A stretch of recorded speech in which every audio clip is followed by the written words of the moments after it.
সংসদ মানেই কথার লড়াই, যুক্তি আর তর্কের খেলায় প্রতিপক্ষকে কুপোকাত করার কসরত। তবে হাউসে যদি প্রধান আকর্ষণ উপস্থিত না থাকেন, তাহলে বক্তাদের আগ্রহে যে কতটা ভাটা পড়তে পারে তা আজ স্পষ্ট হলো জাতীয় সংসদে।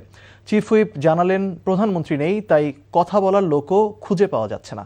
এমন এক অদ্ভুত পরিস্থিতি আর মজার ঘটনায় কিছুটা হকচকিয়ে গেলেন স্বয়ং স্পিকার। বিস্তারিত জানাচ্ছেন নাহিদ প্রিন্স। মাত্র ৩ জন মন্ত্রী দেখতে পাচ্ছি। কার্যপ্রণালী বিধি অনুযায়ী সংসদ চালাচ্ছিলেন নিয়মের মানুষ স্পিকার হাফিজউদ্দিন আহমেদ বীর বিক্রম। মন্ত্রীদেরকে অনুরোধ করব, অন্যান্য কার্যসূচি শেষ করে রাষ্ট্রপতি ভাষণের ওপর আলোচনা শুরু হতেই বাধল বিপত্তি। অন্যদিন হাত তুলে স্পিকারের দৃষ্টি আকর্ষণের প্রতিযোগিতা দেখা গেলেও সোমবার খরা দেখা গেছে বক্তাদের আগ্রহে। নেত্রকোনা ৪ আসনের সংসদ সদস্য লুৎফর বাবুরের নাম ঘোষণার পর তিনি সাফ জানালেন, কথা বলতেই সাই নেই তার। এ নিয়ে স্পিকারের সাথে মৃদু বাহাস্য চলে বাবুরের। মাননীয় স্পিকার, আমি তো আজকে বক্তৃতার জন্য সময় চাইনি।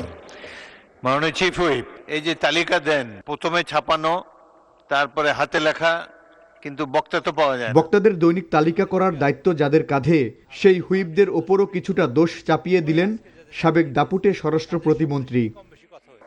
মাননীয় স্পিকার, আমাদের মাননীয় সদস্যবৃন্দ সবাই আজকে যাদের তালিকা দিয়েছি তাদের সকলের সাথে কম বেশি কথা হয়েছে এবং আমার মাননীয় হুইপবৃন্দ সবার সাথে কথা বলেছেন। এই কথাটা সঠিক না। আমি মাননীয় হুইপ জনাব নুরুদ্দিন অপুর সাথে আমার এই ব্যাপারে কোনো কথাই হয়নি। পরিস্থিতি সামলাতে সংসদের কর্তা কৈফিয়ত তলব করলেন এমপিদের শৃঙ্খলার দায়িত্বে নিয়োজিত প্রধান হুইপের কাছে। অদ্ভুত এক জবাব শুনিয়ে সবাইকে হাসিতে মাতান চিফ হুইপ। কিন্তু একটা সমস্যা হচ্ছে কি মাননীয় স্পিকার, আজকে মাননীয় প্রধানমন্ত্রীও সংসদে উপস্থিত নেই। মাননীয় প্রধানমন্ত্রী সংসদের প্রাণ। অ্যাকচুয়ালি উনি থাকলে সবাই তার বক্তব্য শোনাতে চায়, এই জন্য আমরা অনেক বক্তব্য পাই। এদিন সংসদে নির্বাচনী প্রতিশ্রুতি অনুযায়ী যুব সমাজকে সুরক্ষিত রাখতে আগামী 30 এপ্রিলের পর থেকে অনলাইন জুয়া ও মাদকের বিরুদ্ধে সারা দেশে সমন্বিত অভিযান চালানোর ঘোষণা দেন স্বরাষ্ট্রমন্ত্রী সালাউদ্দিন আহমেদ। আমাদের নির্বাচনী ইশতেহার অনুযায়ী, জাতির কাছে প্রদত্ত প্রতিশ্রুতি অনুযায়ী এদেশে জুয়া, অনলাইন জুয়া এবং মাদকের বিরুদ্ধে জিরো টলারেন্স ঘোষণা করেছে।